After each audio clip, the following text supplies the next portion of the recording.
Let's do that now. Let's cross into that beautiful place that's inhabited by our soul, which is there 24/7, and our higher self. And I guess it doesn't matter what we call spirit, God, angels, the higher self, the soul, because the core energy of all of those terms is love, which is actually an energy. It's not an emotion. We feel it, but it's an energy instead of an emotion. So I invite you to close your eyes and focus on the area of your heart.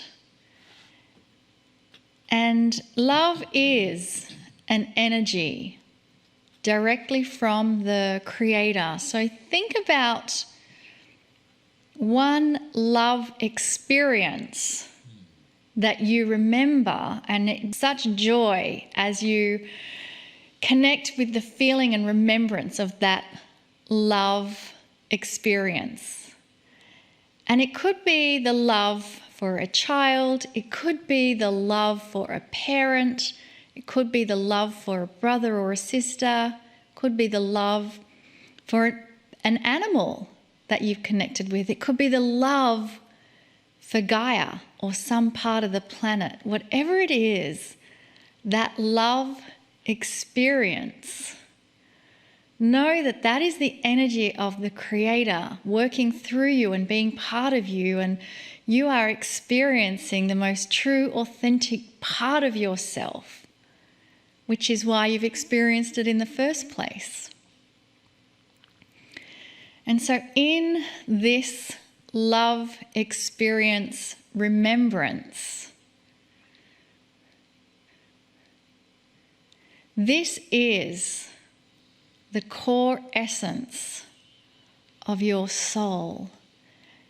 And this is the place where Kryon is stretching out the hand of spirit to take your hand and bring you a beautiful message just in these moments to share with you how much love the Creator has for you. So let us now put our hand into the hand of Spirit and Kryon and hear what the message is for this evening. Greetings, dear ones. I'm Kryon of Magnetic Service. Indeed, the love for the humanity that we see all over the planet is great. You have no idea how individually loved you are. It doesn't make sense to you because you're so linear and you see things one at a time so completely that you consider yourself one of a vast number. And yet, since you were children, you were told that God cares individually, that God can hear 1 billion prayers all at once and consider them individually, that God knows your name. This is the truth. A greater enhancement of that as you became adults was not possible. I am here to give that to you. You are born magnificent. This continues. You are cared about, listened to.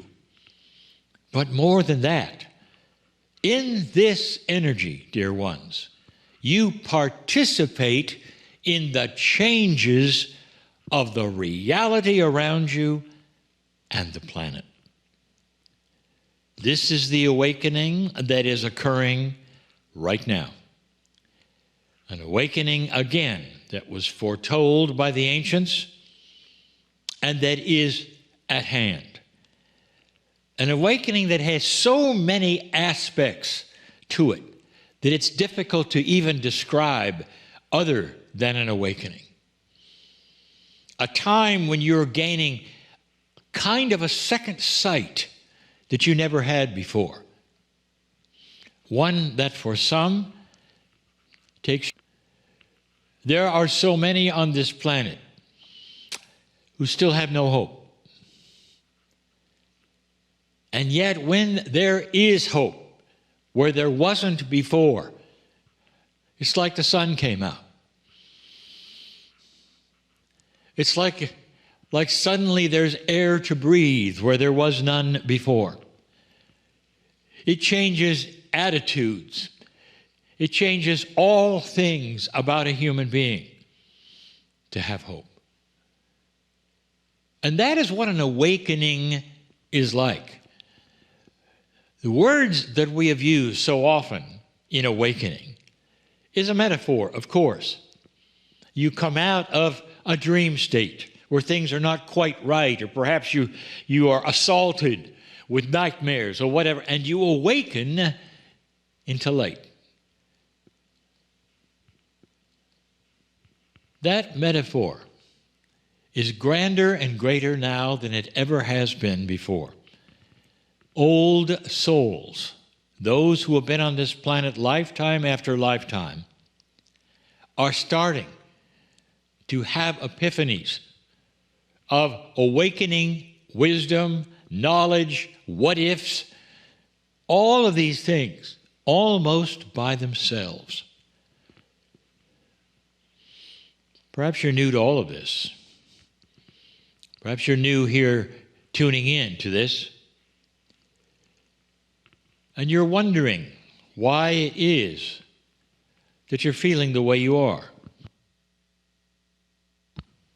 I just answered it. You are awakening, old soul. Yes, you've been here before. Yes, you've had many experiences. It's like a school. And we've said this before. Every single lifetime, you deposit something on this planet that stays here, and you pick it up when you return. And it's not just that which we call your Akash. It's often what you've learned. And you continue, and you continue, and you continue. And it brings you to this place now, where you are starting to ask questions. What am I here for? I'll tell you. You're here to cast light on this planet. A planet that has been waiting for this. The planet itself is starting to awaken. These last weeks, we have been giving you attributes that we call tools. Sometimes they are gifts. This is the 6th week. It'll be the 6th tool that we give. Some will think it is a gift as well as a tool, depending on how badly you need it. Every human is different. Some of you have mastered these already, and it's just a review. And some of you need them badly. And this is one that we're going to give you now that you may question. You'll say, is this really needed? This sounds trivial compared to some of the others. It is not. It is part of the toolkit that makes up an awakening master. We told you we're going to give you 8 of these. We're going to give you 8 of these, and this is number 6. This number 6 goes like this. What do you expect for your future? How would you describe it? Now, we touched on this last week. Even in the last channel, we touched on this. Do you expect a future to repeat as it has over and over for humanity for eons? Are you headed for doom? Or are you headed just for the same things that have always happened? Are you headed for more wars? Are you headed for increased problems as the population grows? Are you headed for a world that starves and is unhealthy? And there are those who will tell you all of that is in your future. What do you think? Dear ones, for years we've been telling you that you can design your future, that there is immense power in the consciousness of expectation, of intent. There is immense power in expectation and intent. It is the reason that affirmations work. Cast out in consciousness into a field like seeds that grow, that manifest themselves so that when you get to the place where you planted them, they're fully grown. That is the premise. Is it possible? I will tell you, yes, in this energy, with the mastery that you are studying, you are in charge of what happens next. You plant the field of the future with what you expect. Is this too much for you? Do you think that this is simply wishful thinking? There are thousands who will stand up right now and raise their hand and say, I've done it, I've done it, I've done it. This is real. This can work. This is happening. And if enough of us do it, they'll tell you, you'll have peace on earth. We're going to call it expecting benevolence. Simple. But it is critical. How do you feel about tomorrow? No, not for the world, for you.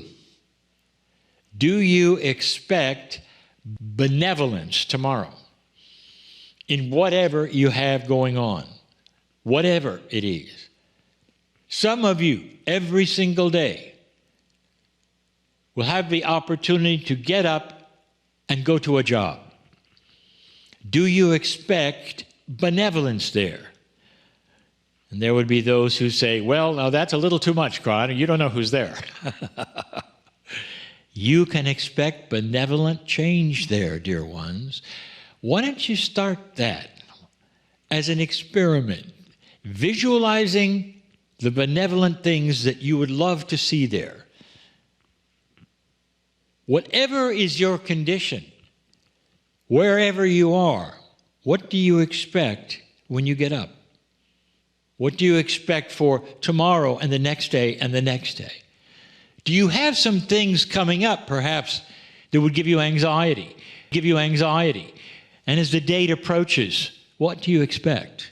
How do you envision it?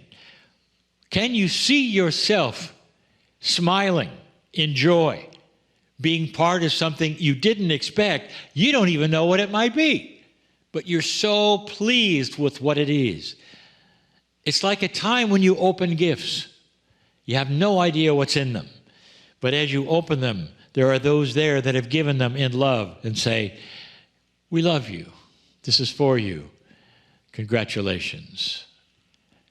That's the future. In the Circle of 12, we'll be talking about this gift given to you, where every morning when you awaken, expecting benevolence for yourself, for the day, for others around you, for situations. No matter what has happened, no matter what has happened in the past, you can change it. This is the power we talk about that so many would question.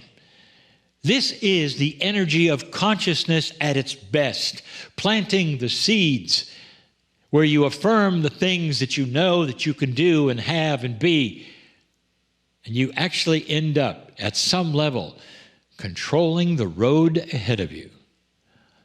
Not the future necessarily, but your reactions to it and the way that you can work with it. This is your legacy. This is why you're here. Expected benevolence. I'm crying in love with humanity.